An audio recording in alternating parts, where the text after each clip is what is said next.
इस्लामाबाद में चूंड सुधारन वारे कानून बाबत सेमिनार के खिताब कंदे इलेक्शन कमीशन के सेक्रेटरी बाबर याकूब चयो त इलेक्शन कमीशन चूंड सुधारन वारे नए कानून बाबत पंहिंजनि ख़दशनि जो इज़हार करे छॾियो आहे।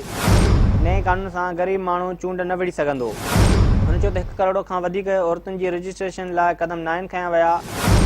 हिकु फ़र्द 2 वोट कास्ट कंदो त उहे बि ॻणिया वेंदा, जेका ग़लति ॻाल्हि आहे। पार्लियामेंट उन मामले खे ॾिसे ऐं इन में बहितरी आणे। बाबर याकूब चयो त वोटर लिस्ट USB में ॾियण ते बि इलेक्शन कमीशन खे एतिराज़ आहे। वोटर लिस्ट में औरतुनि जी तस्वीर जे ग़लति इस्तेमाल जो पिणु ख़दशो आहे। संदसि चवणो त पार्लियामेंट चूंड सुधारन वारो कानून ठाहिण में देरि कई। आदमशुमारीअ खां पोइ नयूं चूंड लिस्टूं ठाहियूं वञनि। इलेक्शन कमीशन जे सेक्रेटरी चयो त नयनि तकबंदियुनि खां सवाइ चूंड नथियूं थी सघनि। नयनि तकबंदियुनि खां सवाइ चूंडूं थियूं त आइनी सवाल उथियारा वेंदा, जॾहिं त नयनि तकबंदियुनि लाइ घटि में घटि 5 महीना घुर्बल आहिनि। हुन चयो त इलेक्शन कमीशन नयनि तकबंदियुनि लाइ हुकूमत खे ख़त लिखी छॾियो आहे। आम चूंडुनि खां 4 महीना अॻु खेनि ॿुधाइणो पवंदो त हू हर लिहाज़ सां तयारु आहिनि।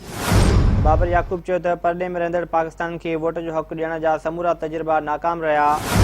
उहे तजुर्बा लंडन ऐं न्यूज़ीलैंड में मौजूदु पाकिस्तानियुनि ते कया विया। संदसि चवणो त इलेक्ट्रॉनिक मशीनुनि जो तजुर्बो बि पाकिस्तान में कामयाबु न थींदो।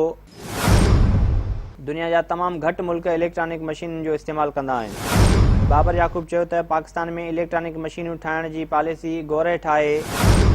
इलेक्शन कमीशन जो ख़र्चु 5 अरब रुपया आहे त मशीनुनि जे इस्तेमाल सां उहो 40 अरब रुपया थी वेंदो। संदसि चवणो त लाहौर जे नंढी चूंड में इलेक्ट्रॉनिक मशीनुनि जो तजुर्बो कयो वियो।